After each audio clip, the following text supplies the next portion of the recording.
اعلیٰ حضرت علیہ رحمٰ نے اس اصول کو سامنے رکھا، لیکن میں نہیں سمجھ پایا کہ آج کی ملت بریلویہ کو کیا سانپ سونپ گیا ہے کہ وہ اعلیٰ حضرت کا انکار کر رہے ہیں۔ ایک طرف تو ہمارے بریلوی علماء کا نقطہ نظر یہ ہے کہ اجابت نے جھک کر گلے سے لگایا، دلہن بن کے نکلی جب دعائے محمد، ایک طرف تو یہ نقطہ نظر ہے، اور دوسری طرف یہ کیسی دعا ہے رسول کی جس کا اثر ہی الٹا ہو گیا ہے۔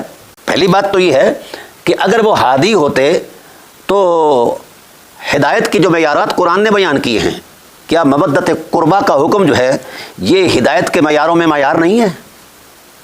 کیا آیت صلاۃ جو ہے، آیت تطہیر جو ہے، یہ اس قسم کی جو آیات اہل بیت علیہ السلام کی حرمت میں آئی ہیں اور ان کے مصادیق کا تقدس جو ہے وہ نصوص صحیحہ سے مطلب ان سے متعلق ہے، تو کیا اس ہادی جس نے امت کو ہدایت کرنی تھی، اس ہادی کے سامنے یہ نصوص موجود نہیں تھی؟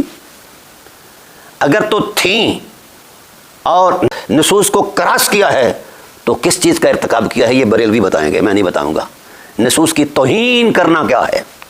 اور اگر ہادی کے نقشہ خیال میں یہ نصوص تھی ہی نہیں تو غیر عالم جو ہے اس کا تو واز کرنا بھی حرام ہے اور سننا بھی حرام ہے۔ یا حدود الہیہ کی بابت جو ہیں، سود کی حرمت پر نص قطعی موجود، نصوص قطعیہ موجود، شراب کی حرمت پر نصوص قطعیہ موجود، رشوت کی حرمت پر نصوص قطعیہ موجود، یہ ساری نصوص کو جو شخص لتاڑ رہا ہے وہ ہادی ہے۔ یہ کیا ڈرامہ ہے؟ یہ تو وہی بات ہوئی نا جی، ہمارے بیچارے مولوی ان پڑھ ہیں اور ذہنی عیاش قطب کا، یار ان کو بیچاریوں کی مجبوری ہے، روٹی روزی اسی پہ رکھی ہوئی ہے۔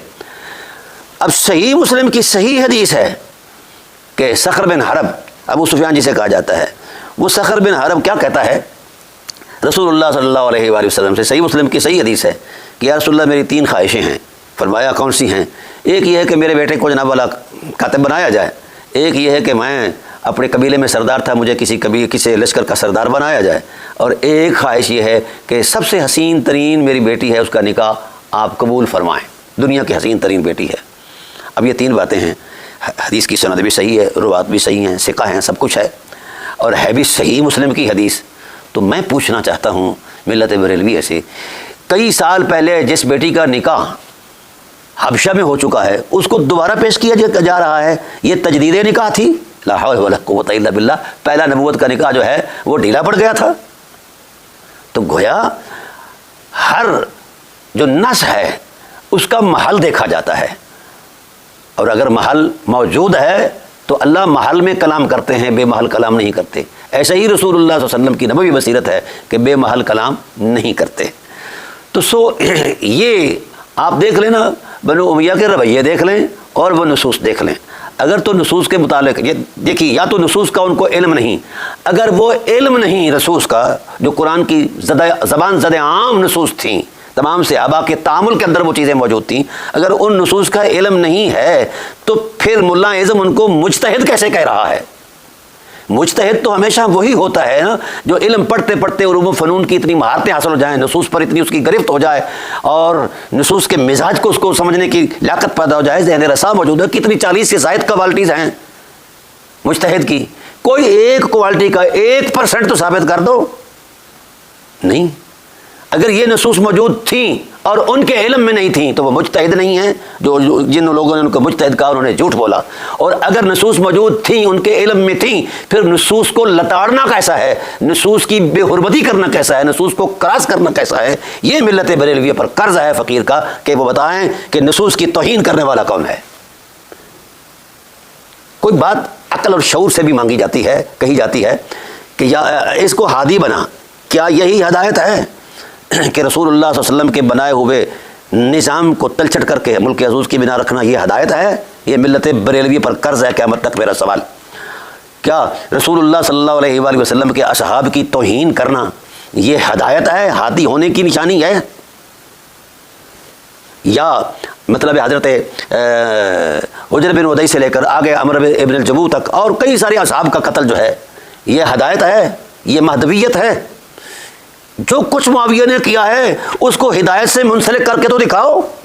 نہیں دکھا سکتے، قیامت تک نہیں دکھا سکتے، تم میں اتنی ہمت اور جرأت نہیں ہے۔ جعلی روایات کو پوس پاس کے تم لے آتے ہو، اور پھر جو محل ہی نہیں ہے ان رویوں کا جن پر فضائل مرتب ہوتے ہیں۔ قرآن کا قاعدہ ہے، قرآن شخصیت کے تصور کو، انبیاء کی شخصیت کے تصور کو بھی بغیر کردار کے نہیں بیان کرتا۔ ان ابراہیم کان امتن قانتا للہ حنیفا، ابراہیم علیہ السلام کو جو امت کہا گیا ہے، امام کہا گیا ہے، تو وہ اس ٹائٹل پر نہیں کہ ابراہیم بن تارخ نہیں، بلکہ ان کے کردار کی حرمت کو پورے نصوص کی عظمت میں بیان فرمایا گیا، قانتا للہ حنیفا ولم یکن من المشرکین شاکرا لانعمہ اجتباہ وہداہ الی صراط مستقیم۔ یہ ہے نصوص کا وہ منظرنامہ۔ کہیں انبیاء علیہ السلام کا صبر ہے، کہیں استقامت ہے، کہیں جد و جہد ہے، کہیں ریاضت ہے۔ حالانکہ نبوت بذات خود ایک ایسا وصف ہے جو خدا ذوالجلال کے بعد سب سے بڑا مرتبہ ہے، لیکن اللہ تعالیٰ کی ذات والا صفات نے کرداروں کو سامنے رکھ کر انہی کی اسوہ کو دین کا تصور دیا ہے، قرار دیا ہے، دین کا ٹائٹل قرار دیا ہے۔ تو یہ کیسی نصوص ہیں کہ نصوص کے مد مقابل آ کے نصوص کی توہین کرنے والا صاحب فضیلت بن گیا۔ بڑی عجیب سی فلسفی ہے۔ ہمارے حافظ ابن حجر اسقلانی علیہ رحمہ صاحب فتح الباری سے لے کر توڑ تک چلے جائیے، آپ ائمہ اہل سنت کو پڑھیں، وہ بنو امیہ کا وہ چہرہ دکھائیں گے آپ کو وہ کیسا ہے۔ اگر اس چہرے کے خد و خال آئینہ قرآن میں نظر آتے ہیں تو ہم سلام پیش کریں گے، اگر قرآن کی عداوت میں نظر آتے ہیں تو پھر تم اپنے جھوٹ کو اور اپنی بک بک کو اپنے پاس رکھو، امت کو برباد نہ کرو، امت کو نظام الہی کے ساتھ وابستہ ہونے دو۔ اور نظام الہی کیا ہے؟ جس کی عقائیاں عدل، احسان اور ایثار پر ہیں اور ایفاء عہد پر ہیں۔ کوئی چیز تو ایسی ثابت کرو کہ تم مطلب یہ کہہ رہے ہو کہ جناب اللہ یہ ہادی بناؤ جی، اچھا جی ہادی بن گئے، اب مہدی آ گئے۔ بڑی بات ہے، مہدی کہاں ہے؟ کوئی مہدویت کا کوئی پیمانہ 1 سینٹی میٹر جس کا دین سے تعلق ہو وہ بتائیں، نہیں بتا سکتے۔ وحدے بھی اس کے ذریعے ہدایت دیں۔ بھئی کن کو ہدایت ملی؟ اہل شام کو اس انداز میں گمراہ کیا کہ علی مولا کائنات علیہ السلام کا وصال ہوتا ہے، شہادت ہوتی ہے، تو لوگوں نے سنا کہ مسجد میں شہید کیے گئے ہیں، لوگ کہنا شروع کر دیا انہوں نے وہ علی کا اور مسجد کا تعلق کیا ہے؟ یہ ہے ہادی مہدی اور وحدی بھی کا تصور دین۔ شام والوں کو وہی تو نہیں ہوئی تھی کہ علی نماز پڑھتے ہیں کہ نہیں پڑھتے، تو ان کو یہ ماحول دیا گیا ہے نا جی۔